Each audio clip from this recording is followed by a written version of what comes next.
जीवितहानी झाली नाही. माझे भारतीय जनता पार्टीचे सरचिटणीस अनिलजी कोलते, माझे बॉडीगार्ड दत्तात्रय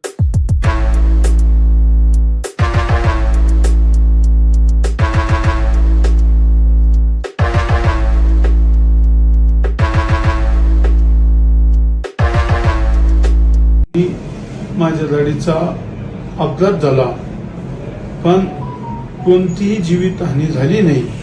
माझे भारतीय जनता पार्टीचे सरचिटणीस अनिलजी कोलते, माझे बॉडीगार्ड दत्तात्रय सवडे आणि ड्रायव्हर या तिघं जखमी. मी दुर्दैवाने त्या गाडीत एका कार्यकर्त्याला आणण्यासाठी जात असल्यामुळं मी एका ठिकाणावर थांबलो आणि मधीच हा जामखेड फाट्यावर ॲक्सिडेंट झाला. पण भगवंत पांडुरंगाच्या आशीर्वादामुळं आणि मतदारसंघाच्या जनतेच्या आणि महाराष्ट्राच्या हितचिंतक जनतेच्या आशीर्वादामुळं कोणती जीवितहानी झाली नाही.